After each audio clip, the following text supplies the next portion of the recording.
Pour la 6e année consécutive, la réserve naturelle nationale de Saint-Denis-du-Perret a organisé avec ERDF et le parc interrégional du Marais Poitevin une journée de bagage des jeunes cigognes blanches nées ce printemps. Une opération importante puisqu'elle permet de suivre l'évolution et le comportement des cigogneaux sur ce territoire. Il faut dire qu'avec quelques 110 couples de cigognes blanches, le Marais Poitevin est devenu une terre d'accueil des cigognes. La Vendée est devenue aujourd'hui un lieu tout à fait symbolique de l'installation des cigognes. La commune de Saint-Denis-du-Perret dans les Pays de la Loire est la commune qui a le plus de nids et de population. Ça fait plusieurs années qu'on bague évidemment ces oiseaux, mais selon les années et selon les conditions climatiques, on a plus ou moins de mortalité. L'année dernière, on avait une mortalité très importante avec un printemps qui était encore plus pourri que cette année. Aujourd'hui, on a une soixantaine d'oiseaux qui sont nés, donc on peut penser que la population va encore augmenter. Au total, 19 nids vont être visités, soit environ une soixantaine de cigogneaux bagués. Les oiseaux sont donc récupérés dans les nids grâce à la nacelle de RDF. Par instinct, les cigogneaux restent totalement immobiles et peuvent donc être manipulés.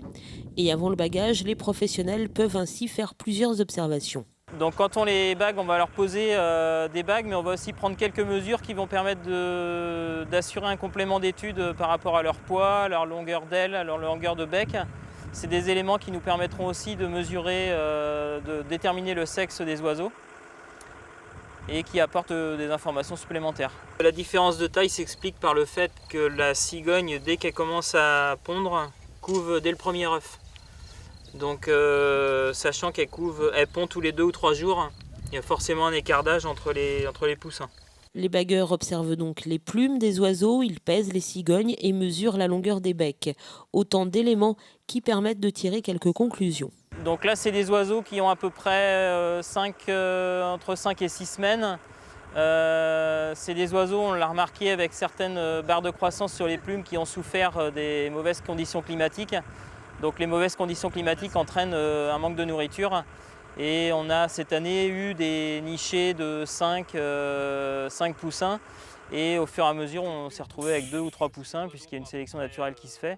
Et par le manque de nourriture, les adultes éjectent du nid certains poussins qui ne sont pas viables. Puis 2 types de bagues sont installées, une officielle du Muséum d'histoire naturelle et ce que l'on appelle une bague d'Arvik avec un numéro. Ces bagues permettent d'identifier les oiseaux en vol à l'aide de jumelles ou de longue vue. Grâce ainsi aux différentes observations faites depuis plusieurs années, la LPO a remarqué que les jeunes cigognes revenaient plus tôt en Vendée, voire même passaient l'hiver ici. D'habitude, les jeunes reviennent au bout de leur maturité sexuelle, au bout de 2-3 ans. Et là, il semblerait que des jeunes reviennent, c'est même pas sûr, hein, des jeunes reviennent dès l'année N+1. Alors ils ont sûrement des activités de pré-reproduction, mais ils ne vont pas à terme. Mais c'est intéressant de voir qu'il y a des jeunes qui retournent plutôt d'Afrique. Et deuxième élément intéressant, depuis quelques années, eh bien, on s'aperçoit qu'il y a de plus en plus de cigognes qui restent l'hiver, des adultes qui restent l'hiver sous nos latitudes, chez nous, et qui adaptent leur régime alimentaire, un peu comme le héron cendré qui peut consommer l'hiver des menus poissons ou des campagnols des champs, par exemple.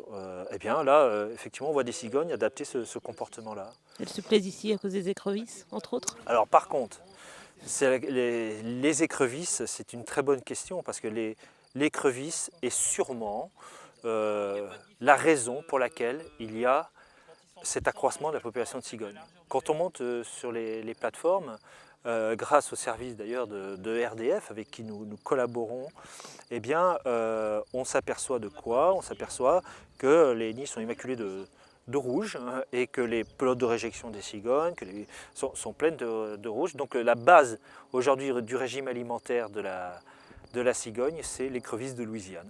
Les cigognes, premiers prédateurs des écrevisses, bel exemple d'adaptation de ces animaux à leur environnement.